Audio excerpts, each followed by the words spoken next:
Breaking news, the Supreme Court, the United States Supreme Court, has voted 5-4 in favor of an individual who went to court asking the Supreme Court basically if they could rule on whether or not unions have the right to take money from their members or non-members or whatever it is and then give it to political organizations, political PACs, political politicians. And this individual who went to the Supreme Court apparently was forced to pay union dues, and a large portion of that money was going to political organizations that he did not support. So, as a result, he went to the Supreme Court, sued, and the Supreme Court, the highest court in the land, and I say God's court. I mean, this court, they stand up for freedom of speech. They stand up for the Constitution. This is one of the grandest Supreme Courts on earth, and these justices have to be admired. Justice Thomas, Justice Gorsuch, Justice Alito, Justice Roberts, Justice Kennedy. You got a few ragamuffins in there like Sonia Sotomayor and Ginsburg and all those kind of people. But as a majority, many of these justices are standing up for the Constitution and standing up for God's people. And I salute them.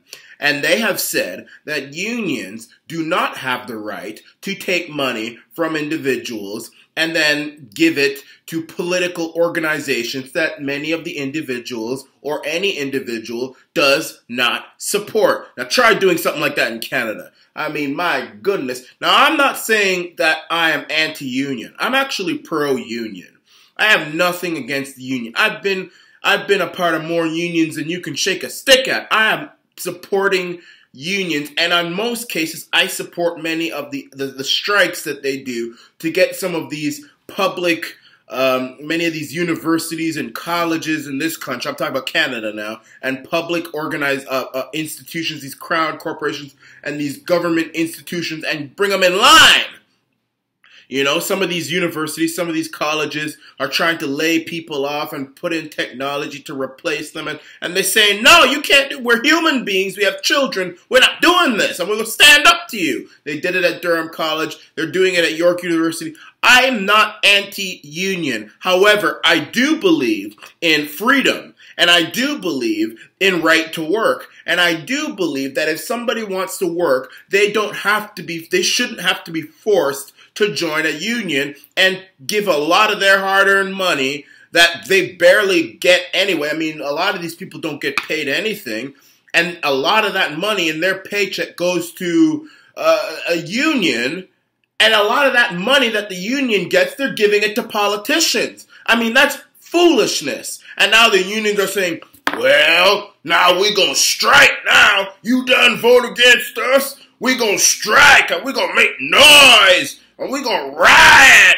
So you mean to tell me that you people are going to strike and protest and riot because you can't give money to Hillary Clinton or Bernie Sanders or Nancy Pelosi or Maxine Tackyhead Bouffant Hairhole Waters? You saying you're going to strike and tear up the country because you can't give money to those politicians? What about your workers who are trying to get by, barely getting by, and many of them are facing the threat of being laid off, and they're giving money to you guys, and they expect that money to be invested in wisely, and instead you're giving money to the likes of Maxine Tackyhead Bouffant Head Ho Waters and all these liberal PACs and organizations and left-wing groups that are actually going to do more harm to the American worker than good, and you're going to strike because of that?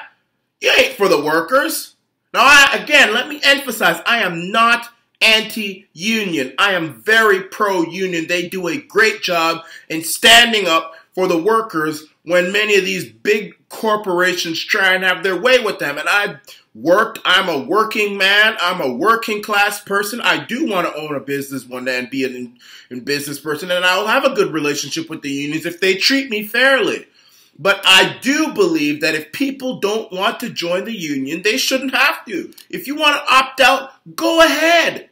Go ahead. Now, if you want to be a part of the union and you want this business, if everybody who works for a business wants the business to be unionized, they should that business should be unionized 100%. Until one person comes up and says, I don't want this unionized anymore. Then they can opt out. But you should give people that freedom to opt out if they want to. It is called freedom. It's called freedom of speech. It's called freedom of expression. This isn't Soviet Union. This isn't China. This isn't Cuba. This isn't Venezuela. This isn't Vietnam. This isn't Zimbabwe. This isn't South Africa. This isn't France. We're talking about America here. I'm not in America right now. I'm just saying, because I know, I've been there. I lived there for a long time. Anyway, that's the breaking news out of the Supreme Court. This is the Arana Nation. Don't forget to buy an Arana Nation t-shirt.